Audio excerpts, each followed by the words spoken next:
and the importance of measuring data and making sure that quality is reliable and valid. And then we're just going to wrap up.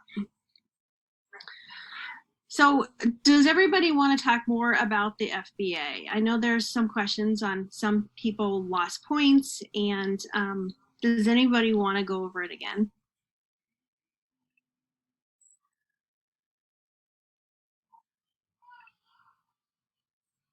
I feel like the big points are that you didn't operationally define your target behavior. And so what does that mean?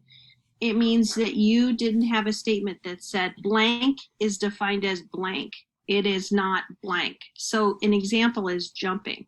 So many of you thought, chose a behavior and thought to yourself, well, who doesn't know what that is, right? Jumping, who doesn't know what jumping is? You have to define it so that when someone else is collecting data, they know exactly what they're looking for. I'm going to give you an example later on where we're talking about reliable data collection. So jumping is defined as 2 or more consecutive occurrences of both feet separating from the floor from an upright position. Yeah, you actually have to have that. It's not startling, right? It's not startling, and it's not jumping to avoid an obstacle. You need to have that operational definition in place, that phrase, what is defined as, what it is not. Otherwise, 2, 3 people collecting data on the same behavior are going to be completely off. And that seems strange, but it is, because what is jumping to one person is completely something else. Also, function of behavior.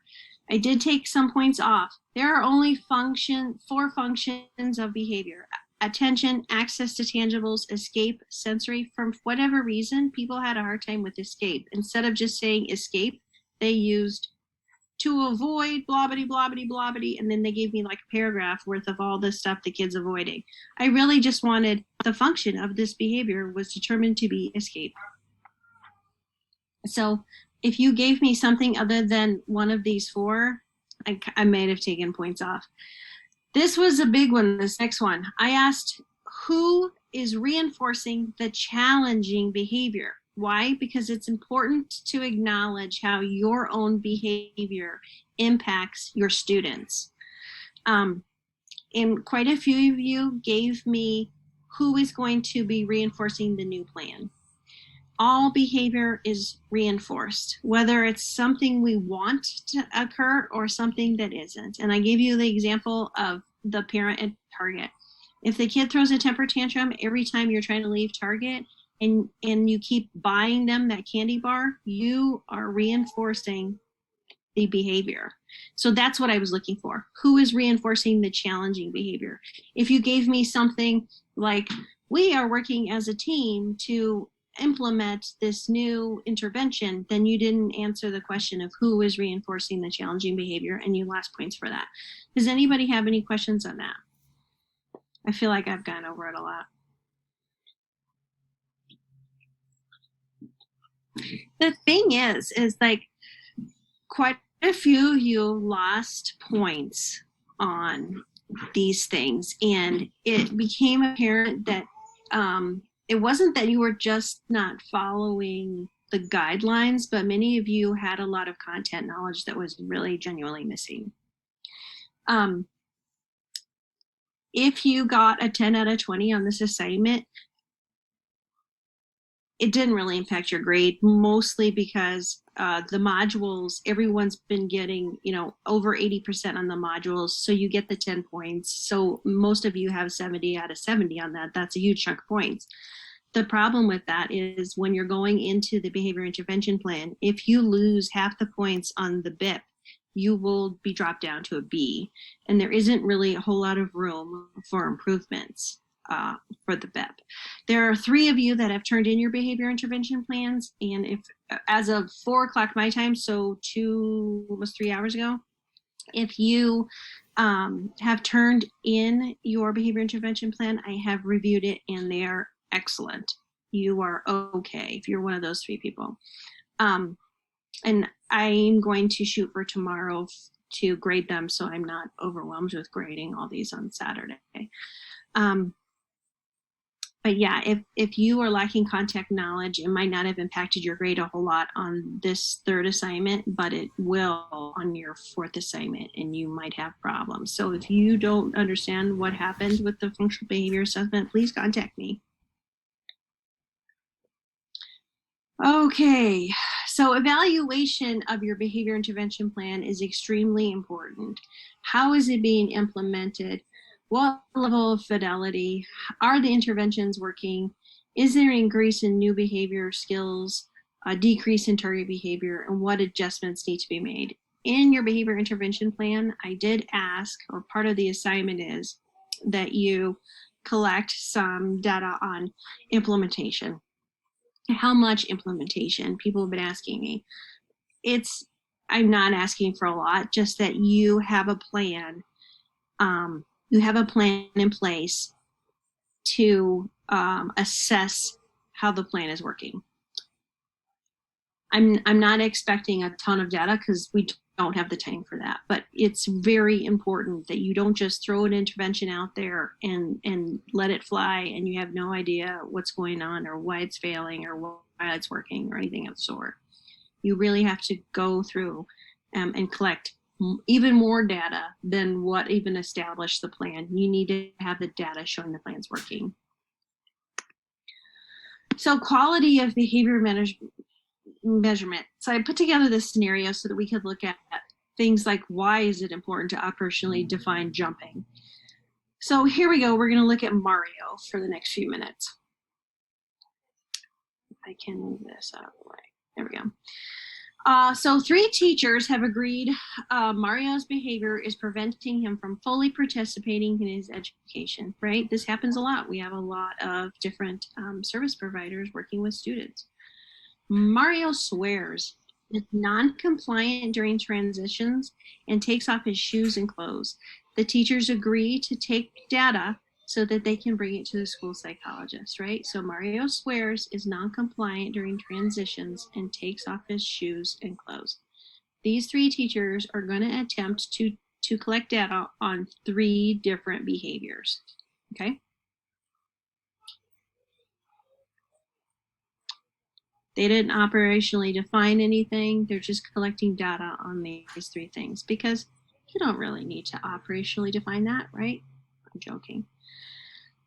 Okay, so Alan, the first teacher, decides Mario does not curse in his classroom. It takes Mario an average of 30 minutes to transition to the next activity. And the first day, Mario took off his shoes twice. The second day, Mario took off his shoes 3 times and his pants 3 times, okay? Or shoes once, his pants 3 times. That's what Alan's data says. Marta takes 15 days worth of data and finds that Mario curses on an average of 26 times per day in her class. Mario does not transition at all. I don't even know what that means, but he doesn't transition at all. Mario removes his shoes an average of twice per day. The consequence for removing his shoes is a foot rub because the pair feels his shoes might hurt him. It seems like Mario spends his entire day with no pants. That is what Marta has decided. It seems like Mario spends the entire day with no pants. Rick takes 7 days worth of data and finds that Mario curses at him an average of 3 times per day. Mario transitions on time an average of once per day, and the rest of the time he takes him a while. Mario spends an average of 45 minutes without shoes or pants. Mario removes his shoes most often when he is asked to transition. The consequence for pants removal is having to leave the classroom. Okay, so we've got 3 teachers on vastly different tracks, right? They've collected all this data. They've not really come to any kind of conclusions on how much data they're supposed to collect or what they're collecting it on. And it's really important that we as TBIs know how to do this because the vast majority of us will be itinerant. And if the student has, I say if, but you know that the student will have behaviors with you. So when the student has behaviors with you, you need to be able to collect data and to be able to be on the same page as the classroom teacher and the other itinerants. We need to make sure we're collecting data on the exact same thing and in the exact same ways. So what are the problems? Can somebody tell me what kind of problems did they have?